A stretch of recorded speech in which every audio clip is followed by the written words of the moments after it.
எல்லாரும் எப்படி இருக்கீங்க? காலையில மாஸ்டர் தமிழ் பேசுற வீடியோ அப்லோட் பண்ணதுக்கு நீங்க எல்லாருமே நிறைய சப்போர்ட் பண்ணிருந்தீங்க.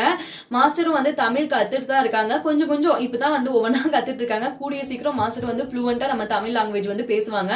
அதே மாதிரி எனக்கும் வந்து காஷ்மீரி லாங்குவேஜ் ஒரு 20% அளவுக்கு வந்து தெரியும்.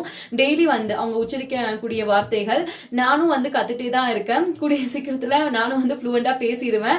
அதே மாதிரிங்க நீங்க எல்லாருமே வந்து சொல்லியிருந்தீங்க மாஸ்டருக்கு வந்து இப்ப பொங்கல் வந்துச்சு பாத்தீங்களா? பொங்கலுக்கு வந்து நம்ம ஊர் ஸ்டைல்ல சக்கரை பொங்கல் வந்து செஞ்சு கொடுங்க அப்படின்னு சக்கரை பொங்கல் செய்யறதுக்காக வெல்லம் வந்து வாங்கிட்டு வந்தாச்சுங்க. அதே மாதிரிங்க நம்ம வீடு காஷ்மீர் தோட்டத்துல மிளகாய் வந்து நம்மளா வந்து விளைவிக்கிறது, அது மட்டும் இல்லாம கொத்தமல்லி வந்து விளைவிக்கிறது. அப்படிலாம் விளைவிக்கும் போது சொலகு இல்லாம ரொம்ப இதா இருந்துச்சுங்க. பக்கத்துலதான் ஏன்னா ஃபர்ஸ்ட் வந்து எனக்கு சொலகு வந்து யூஸ் பண்ண தெரியாது, இப்பதான் வந்து கத்துக்கிட்டேன்.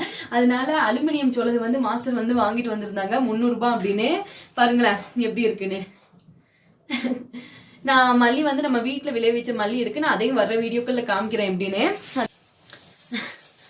அதே மாதிரிங்க வெள்ளைக்கட்டி வந்து எனக்குமே அவ்வளவு ஆசை சக்கரை பொங்கல் சாப்பிடணும் அப்படின்னு.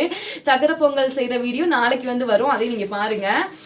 வெல்லம் வந்து 1/2 கிலோ வந்து வாங்கிட்டு வந்திருந்தாங்க. 1/2 கிலோ வந்து காஷ்மீர்ல வெல்லம் வந்து 25 ரூபா அப்படின்னு வந்து விக்கிறாங்க. நம்ம ஊர்ல வந்து எவ்வளவுன்னு விக்கிறாங்க அப்படின்னு கமெண்ட்ல வந்து சொல்லுங்க. நாளைக்கு வந்து மாஸ்டருக்கு சக்கரை பொங்கல் செஞ்சு கொடுத்துட வேண்டியதுதான். தேங்க்ஸ் ஃபார் வாட்சிங்.